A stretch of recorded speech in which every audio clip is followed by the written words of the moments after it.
ನಮಸ್ತೆ ವೀಕ್ಷಕರೇ, ನೀವು ನೋಡ್ತಾ ಇದ್ದೀರಾ ಪ್ರಜಾ ಫ್ಲಾಶ್. ನಾನು ಮೀರಾ. ಈಗ ನೋಡೋಣ ಇವತ್ತಿನ ಹೈಲೈಟ್. ಇನ್ನು 3.5 ವರ್ಷ ನಾನೇ ಮುಖ್ಯಮಂತ್ರಿ ಅಂತ ಮುಖ್ಯಮಂತ್ರಿ ಸಿದ್ದರಾಮಯ್ಯ ಪುನರುಚ್ಚರಿಸಿದ್ದು, ನಾಯಕತ್ವ ಬದಲಾವಣೆ ವಿಚಾರ ತಣ್ಣಗಾಗಿರುವ ನಡುವಲ್ಲೇ ಸಿದ್ದರಾಮಯ್ಯ ಅವರ ಈ ಹೇಳಿಕೆ ರಾಜ್ಯ ರಾಜಕೀಯ ವಲಯದಲ್ಲಿ ಸಂಚಲನವನ್ನ ಮೂಡಿಸಿದೆ.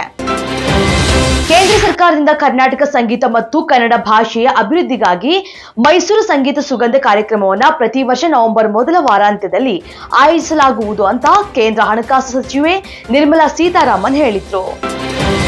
ಸಿಬಿಐ ತನಿಖೆಗೆ ನೀಡಿದ್ದ ಅನುಮತಿಯನ್ನ ರದ್ದುಗೊಳಿಸಿದ ಪ್ರಕರಣಕ್ಕೆ ಸಂಬಂಧಪಟ್ಟಂತೆ ಸುಪ್ರೀಂ ಕೋರ್ಟ್ ಶುಕ್ರವಾರ ರಾಜ್ಯ ಸರ್ಕಾರ ಮತ್ತು ಉಪಮುಖ್ಯಮಂತ್ರಿ ಡಿಕೆ ಶಿವಕುಮಾರ್ ಅವರಿಗೆ ನೋಟಿಸ್ ಅನ್ನ ನೀಡಿದೆ. 45 ಎಕರೆ ಕರ್ನಾಟಕ ಕೈಗಾರಿಕಾ ಪ್ರದೇಶಾಭಿವೃದ್ಧಿ ಮಂಡಳಿ ಭೂಮಿಯನ್ನ ಬೆಂಗಳೂರು ಮೆಟ್ರೋ ರೈಲು ನಿಗಮ ನಿಯಮಿತಕ್ಕೆ ಹಸ್ತಾಂತರಿಸುವ ಪ್ರಕ್ರಿಯೆಯನ್ನ ತ್ವರಿತಗೊಳಿಸುವ ಕ್ರಮ ಕೈಗೊಳ್ಳುವಂತೆ ಮುಖ್ಯಮಂತ್ರಿ ಸಿದ್ದರಾಮಯ್ಯ ಅವರಿಗೆ ಕೇಂದ್ರ ಸಚಿವೆ ಹಾಗೂ ಬೆಂಗಳೂರು ಉತ್ತರ ಸಂಸದೆ ಶೋಭಾ ಕರಂದ್ಲಾಜೆ ಅವರು ಆಗ್ರಹಿಸಿದ್ದಾರೆ.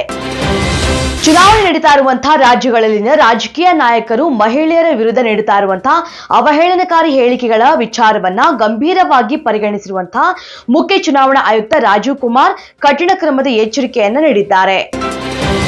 ರೈತರಿಗೆ ಮಠ ಮಂದಿರಗಳಿಗೆ ಸೇರಿದ ಜಮೀನುಗಳ ಮಾಲೀಕತ್ವವನ್ನ ಕಬಳಿಸೋದಕ್ಕೆ ವಕ್ಫ್ ಬೋರ್ಡ್ ಮೂಲಕ ರಾಜ್ಯದಲ್ಲಿ ಹೊಸ ರೀತಿಯ ಜಿಹಾದ್ ಆರಂಭವಾಗಿದೆ ಅಂತ ಕೇಂದ್ರ ಸಚಿವ ಪ್ರಹ್ಲಾದ್ ಜೋಶಿ ಆರೋಪಿಸಿದ್ದಾರೆ.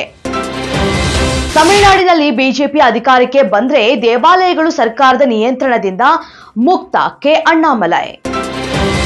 ಭಾರತದ ಆರ್ಥಿಕತೆ ವೇಗವಾಗಿ ಬೆಳೀತಾ ಇದ್ದು ವಿಶ್ವದ ಮಹಾಶಕ್ತಿಗಳ ಪಟ್ಟಿಗೆ ಸೇರ್ಪಡೆ ಆಗಬೇಕು. ವ್ಲಾಡಿಮಿರ್ ಪುಟಿನ್ ಭಾರತದ ಸಮಗ್ರತೆಯನ್ನ ಉದ್ದೇಶಿಸಿ ಹೇಳಿಕೆಯನ್ನ ನೀಡಿದ್ದಾರೆ. ದಕ್ಷಿಣ ಆಫ್ರಿಕಾ ವಿರುದ್ಧದ ಮೊದಲ ಟಿ20 ಪಂದ್ಯದಲ್ಲಿ ಭಾರತ ತಂಡ ಭರ್ಜರಿ ಜಯವನ್ನ ದಾಖಲಿಸಿದ್ದು, ಆ ಮೂಲಕ 4 ಪಂದ್ಯಗಳ ಟಿ20 ಸರಣಿಯಲ್ಲಿ ಸೂರ್ಯಕುಮಾರ್ ಯಾದವ್ ಪಡೆ ಶುಭಾರಂಭ ಮಾಡಿದೆ. ನಟ ಪ್ರಭಾಸ್ ಹೊಂಬಾಳೆ ಫಿಲ್ಮ್ಸ್ ನಡುವೆ 3 ಸಿನಿಮಾಗಳ ಪಾಲುದಾರಿಕೆಗೆ ಮುಂದಾಗಿದ್ದಾರೆ. ಪ್ರಭಾಸ್ ಸಲಾರ್ ಪಾರ್ಟ್ 1 ಕದನ ವಿರಾಮದಲ್ಲಿ ಹೊಂಬಾಳೆ ಫಿಲ್ಮ್ಸ್ನ ಭಾಗವಾಗಿದ್ರು. ಸಲಾರ್ ಭಾಗ 2 ಜೊತೆಗೆ ಇನ್ನೂ 2 ಯೋಜನೆಗಳನ್ನ ಒಳಗೊಂಡಿರುವ ಈ ಒಪ್ಪಂದ ಅತ್ಯಂತ ಮಹತ್ವದ ನಟ ಸ್ಟುಡಿಯೋ ಸಹಯೋಗಗಳಲ್ಲಿ ಒಂದಾಗಿದೆ. ಇದಿಷ್ಟು ಇವತ್ತಿನ ಪ್ರಜಾ ಫ್ಲಾಶ್. ಇನ್ನಷ್ಟು ಅಪ್ಡೇಟ್ಸ್ಗಾಗಿ ನೋಡ್ತಾ ಇರಿ ಪ್ರಜಾಧ್ವನಿ ಟಿವಿ.